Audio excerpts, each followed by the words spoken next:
இந்த வருஷ பட்ஜெட்ல என்னென்ன திட்டங்கள்லாம் வரப்போகுதுன்னு முன்னோட்டம் சொல்ற விதமா ஆளுநர் உரையில ஒரு சில அறிவிப்புகள் காத்துட்டு இருக்குதுங்களா, பேசிக்கிறாங்க. தலைவா, சட்டம் ஒழுங்கு, கூலிப்படை கொலைகள் அதிகரிக்கும் கொள்ளைன்னு திமுக ஸ்டாலின், பாஜக தமிழிசை இவங்க எல்லாம் கண்டனம் தெரிவிக்க அதுக்கு பதில் சொல்ற விதமா ஆளுநர் உரை இருக்குமா சொல்லிக்கிட்டாங்க. அண்ணே, கடந்த ஆட்சியில 5 வருஷமா தமிழ்நாட்டுல நடந்த வளர்ச்சி திட்டங்கள் பத்தியும் சாதனைகள் பத்தியும் பாராட்டுக்கள் ஆளுநர் உரையில இடம்பெற அதிக வாய்ப்புகள் இருக்குதான் பேசிக்கிட்டாங்க. அதாவது இந்த சட்டமன்ற கூட்டத்துல பெரும்பான்மை எதிர்கட்சியா இருக்கிற திமுகவை சமாளிக்க ஆளுங்கட்சி தயாரா இருந்தாலும் ஆளுநர் உரையை விமர்சனம் செய்ய திமுக காத்து நிற்கிறாங்களாம் சொல்லிக்கிறாங்க. ஐயா, ஆளுநர் உரை முடிஞ்சதும் பட்ஜெட் தாக்கல் செய்யணும்.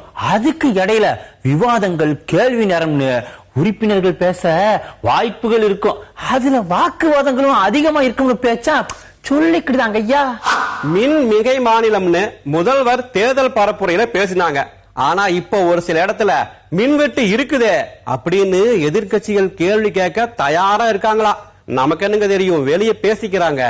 இன்னொரு பக்கம் தலைவா, பால் விலை உயர்வு, கூலிப்படை விவகாரம், சட்டம் ஒழுங்கு, டிஎன்பிஎஸ்சி அதிகாரிகள் நியமனம், துணைவேந்தர் நியமனம்னு ஆரம்பிச்சு தக்காளி வரைக்கும் விவாதம் நடக்க வாய்ப்பு இருக்குதா சொல்லிக்கிட்டாங்க.